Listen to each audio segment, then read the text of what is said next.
بسم الله الرحمن الرحیم.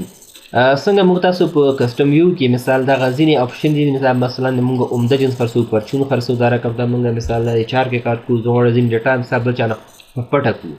دا چې موږ هغه هایډ وکړو او ان هایډ وکړو زموږ وخت ډېر ضایع کوي. مثلا زه اوس غواړم دغه دماغ دا دوه یو ریټیل دی یو پر یو دا یو هول سیل دی یو عمده ده دا پرچون ده.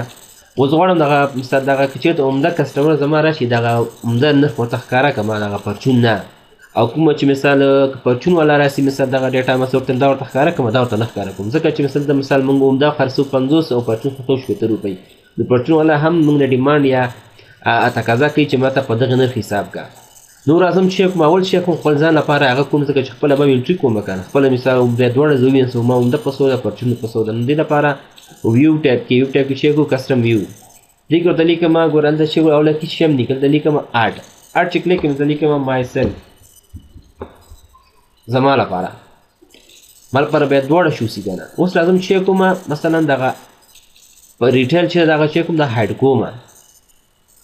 ریټیل ګوره دا پورته دا کالم چې دا کالم به سلیکټ کړي کالم سلیکټ شو ګوره رایټ کلیک به هایډ بټن پرې راځي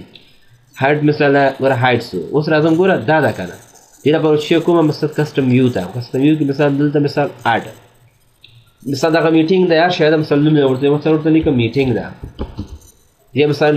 لیکلی سي مثال هول سیل هم لیکلی سي چې هول په څومره ده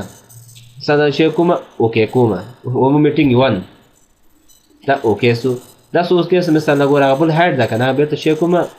بېرته ان هایډ کومه ګوره داسې کالم پورته سلیکټ به کوي او دا به چې کوي ان هایډ ګوره دا اوس راغی. اوس راځم دا هایډ کومه دا هایډ کومه مثال رایټ کلیک ګوره پورته دا کالم به انتخاب کړي مثال هایډ هم کو دلته اوس درېږم زه چې کسټم ویو دلته مثال دا اډ چې مثال میټینګ 1 یا ریټیل سیل هم تاسو لیکل دلته میټینګ لیکم میټینګ 2 دا چې اوکې کو اوس راځم ګوره بل شیټ کې درېږم زه غواړم ډاټا چاته شو نسي مثلا اوس راغی یو کس راغی ماته اوس مثال وایي چې ماته مثال پوه شه دا عمده ده چې عمده چې دا مثال هغه میټینګ 1 والا وکړه ګوره دا کلیک به کوي ځان لپاره ګوره دا شي لپاره کې ورته مثال کس راغی عمده جنس غواړي عمده جنس والا زه پرسپیس خپل ګورم یا مثال میټینګ د مثال دا کوم سیل مانه میټینګ کریس مانه غوښ عمده سیل څومره مثلا ماته زه خپل ډیټا به جوړه کوي دلته لیکم شو ښکاره ګوره میټینګ 1 ګوره هول سیل هم ګوره موږ ته راوسته همدا رقم ته راځم مثال دې باندې ګوره کسټم ویو باندې بیا کلیک کوم ورته مې شی که میټینګ 2 دا پرچون چې کوم یا موږ جنس کړی ده که ریټیل سیل هغه ماته شو که ګوره پرچون کس راغی ګوره هغه پټ سو ګوره هغه موږ ورته نه ښیو ډایرکټ دې باندې کلیک وګوره پرچون ورته ګوره شو سو ګوره هغه ته ښکاره سو ګوره مثال ورته په دومره په نرخ تا ته حسابومه. اوس که چېرته زه خپله ځان سره خپله ته ګورم چې ما پرچون په څومره و مثال عمده په څومره و همدا رقم ته زه په څو خرڅ کړمه یا مثال کوم ځای زه پکې مثال ښکته پورته کوم نرخ نو هغې لپاره چې کوم کسټم ویو ګوره مای سیلف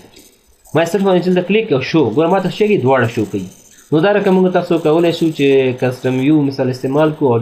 د دم سات هایډ او ان هایډ څخه موږ تاسو ځان ورکړو.